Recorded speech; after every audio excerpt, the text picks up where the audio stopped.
Book of the Week, Misbehaving by Richard H. Thaler, The Making of Behavioral Economics. So this book was basically about human nature and how we, quote, misbehave in economics, so how we buy things, our decision making, and he goes over in this book a lot of different cognitive biases, and I'll just go over some notes that I've got about this book that I found quite interesting. He goes into discriminating between econs versus humans, and so think of like a Captain Kirk versus Spock. So econs would be like a Spock. They just make their decisions based on purely logical methods, and obviously Captain Kirk basing his more on emotions, on gut feelings, things like that. So it's definitely good to have a combination of those in your own decision making, but econs would make ideally correct decisions, logically weighing out the pros and cons, kind of like a computer, really. So in the book, he discloses human error and why that happens, and some effects that has, and what that looks like, and some of our decision making, and how predictable a lot of it is. And so you can really catch it in yourself. So I just have a couple main points. We overly miscalculate opportunity costs with out-of-pocket costs, and he has a nice example in the book. Having a $10 bottle of wine accumulate in value over a number of years to, say, $100, 10 years later, and then we would drink that, we wouldn't want to sell it, and we wouldn't want to be willing to purchase a $100 bottle of wine, even though we're drinking a bottle of wine that's worth $100. Obviously, we didn't pay that since it appreciated in value. So passing up the opportunity to sell something that you already have basically doesn't hurt as much as paying the money out of your own pocket for that same good.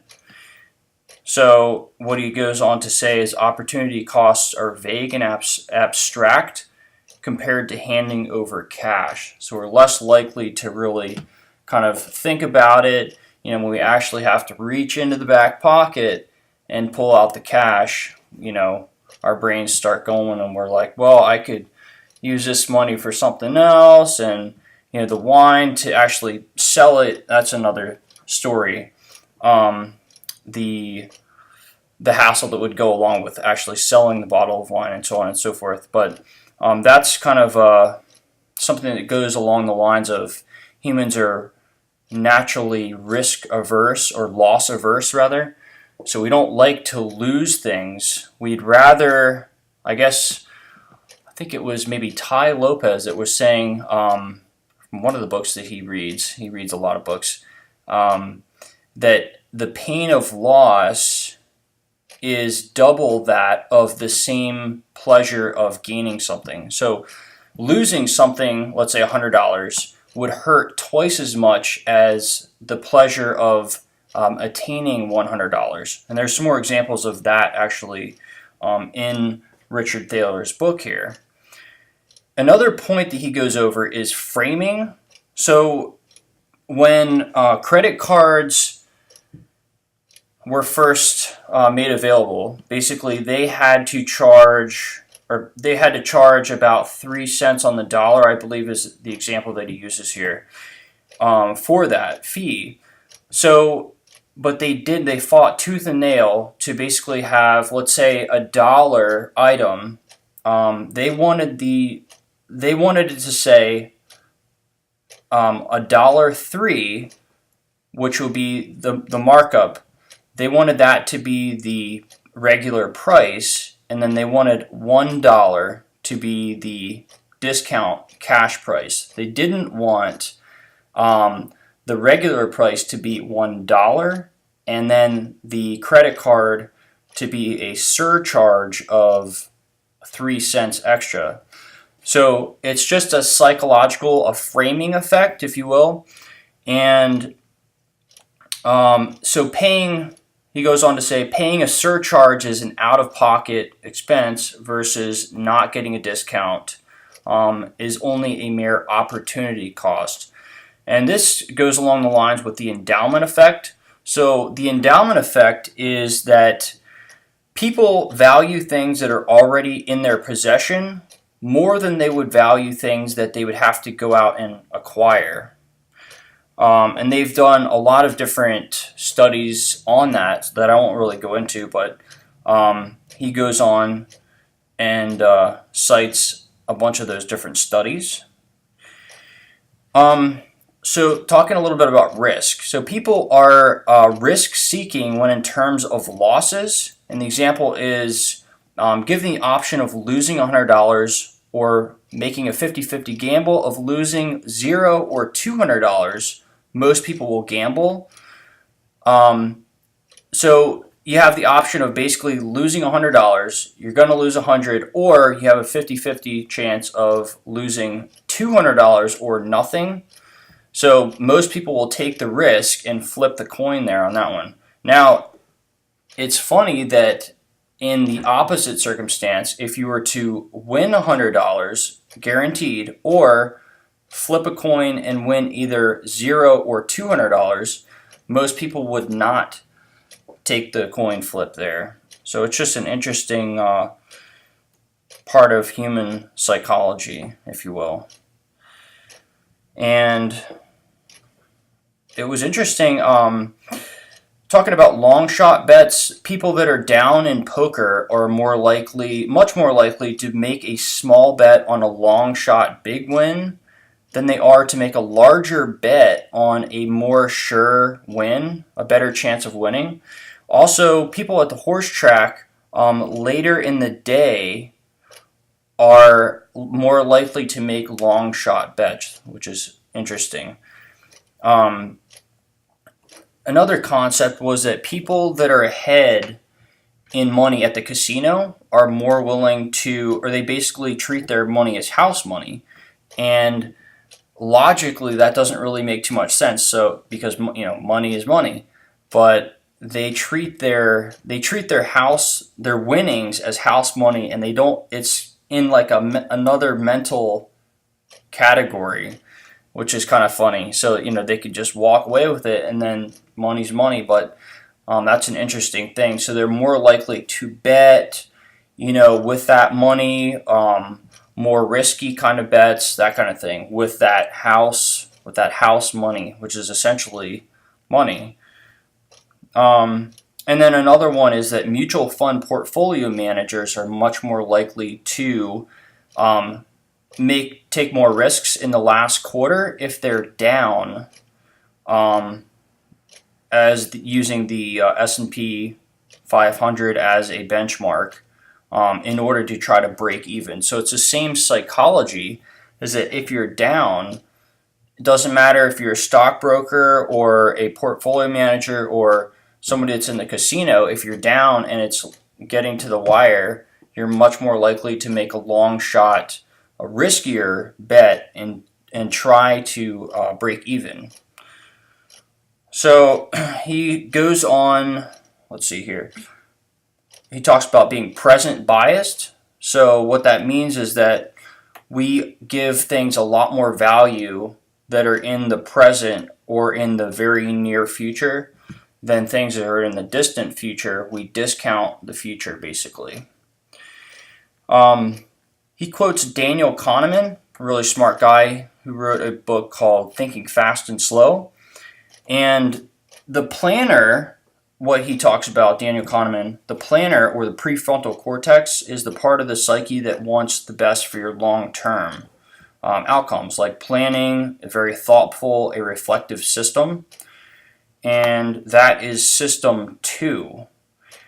And system 1, which is the doer, or the kind of like the limbic system, the emotional part of the brain, this one is a part of the psyche that wants whatever is most pleasurable in the now. It's like a very impulsive kind of decision making. So that's system 1 thinking. So the planner uses guilt.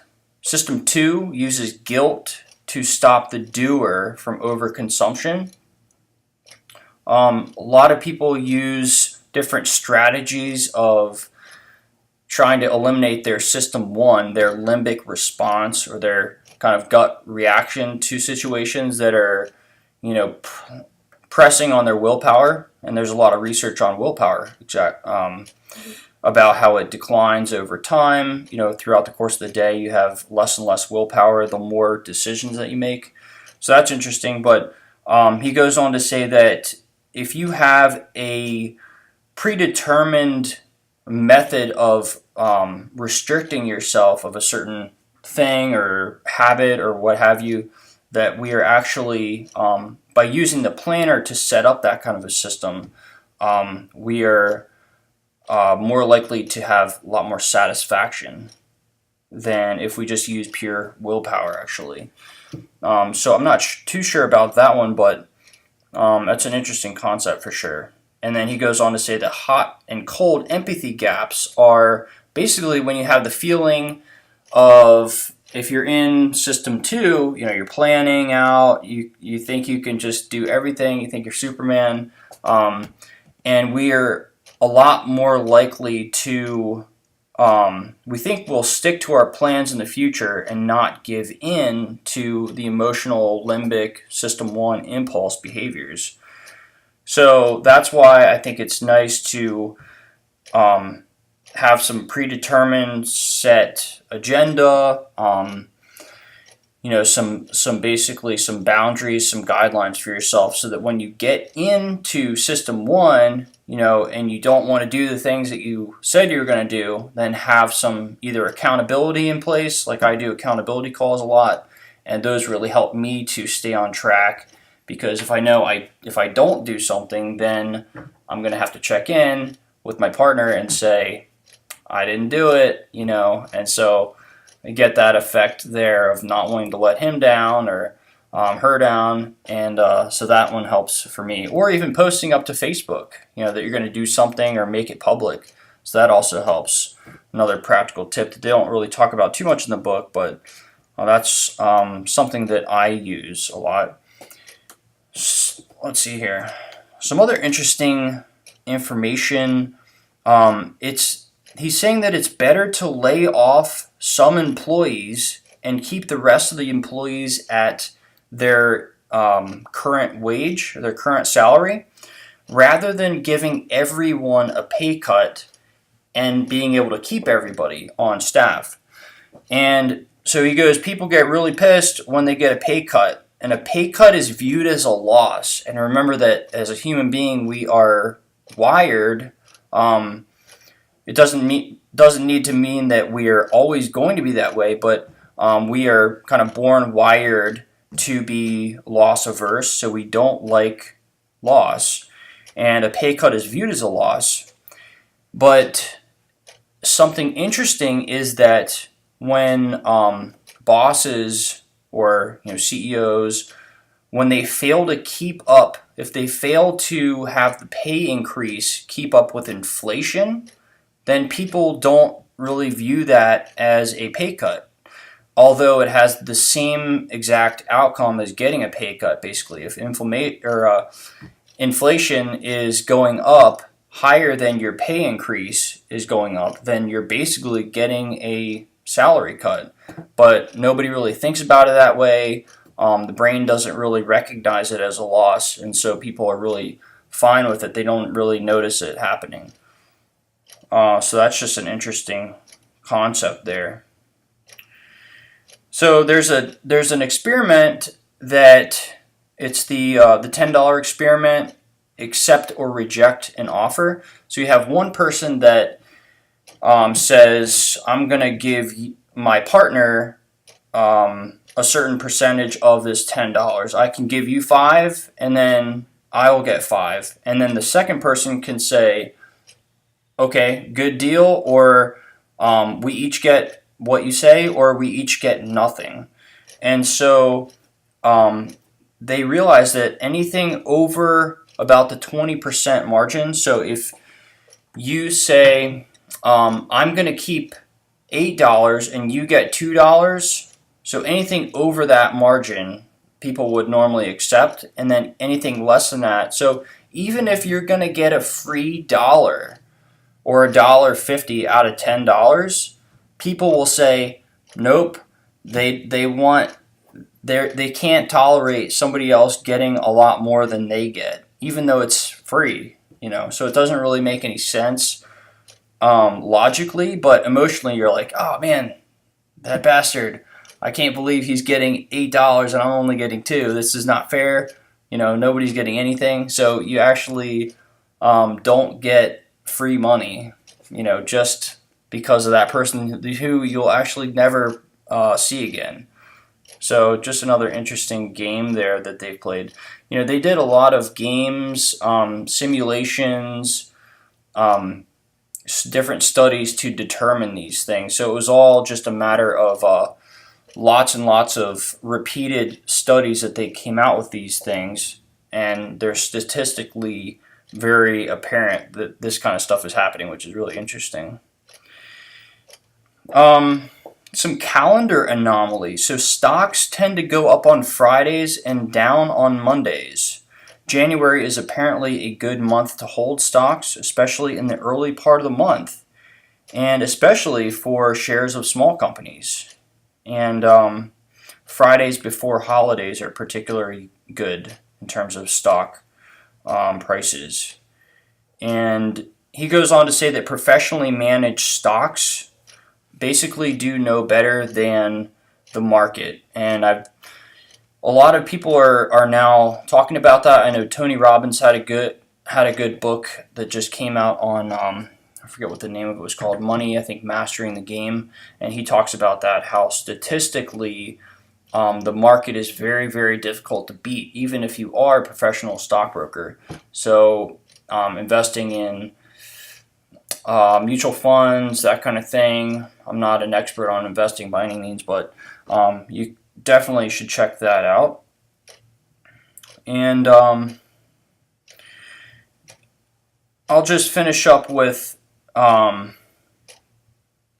they did some studies on NFL drafts, and people had a tendency to way overestimate high draft picks, and they had the tendency to be very present biased, like we talked about before, another kind of a cognitive bias, if you will.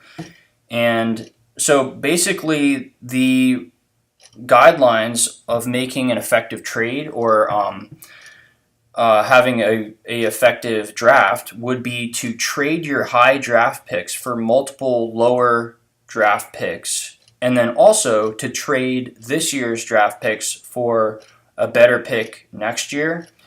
And so that's kind of the statistically smart thing to do. Obviously, there's other factors at play. Coaches are getting hired and fired, all the time if they don't perform this year. So there's a lot of other factors that play into it. But just based on statistics, that this would actually be, according to Richard Thaler, the best thing to do. Although a lot of teams don't abide by this principle for sure. And then just one more thing. So there's a plan called Save More Tomorrow, and it's very effective. So people don't want to save more money today, but they will agree to save more in the future. So if you can plan a savings and somehow automate, like they have different programs for this, automate savings that every pay increase that you get, that you actually save a small margin more automatically. So you never see the pay increase come in and then a deduction. So because remember, we're loss averse. We don't like to have losses. We really hate that. So if you get a raise, but then you never even see it. So let's say you get a $2 an hour raise, and then $1 of that goes towards your savings, then you won't activate that same psychological loss aversion kind of thing that goes on in the brain. So you'll never really notice it happening, but you'll be saving more money for your future. So all in all, great book. Richard Thaler writes another book called Nudge, I believe. Libertarian paternalism, I believe is the term he talks about in that one. Getting people to, or nudging people in the right direction of making better choices in their lives without limiting their options in the process. So lots on framing and stuff like that. So that was a great book as well. But overall, I would highly recommend this. It was a little dry, but they had a lot of great information on here if you're into cognitive biases and how we think about things, especially buying decision, how we make buying choices, how we make choices in our lives, things of that nature. I would definitely recommend it.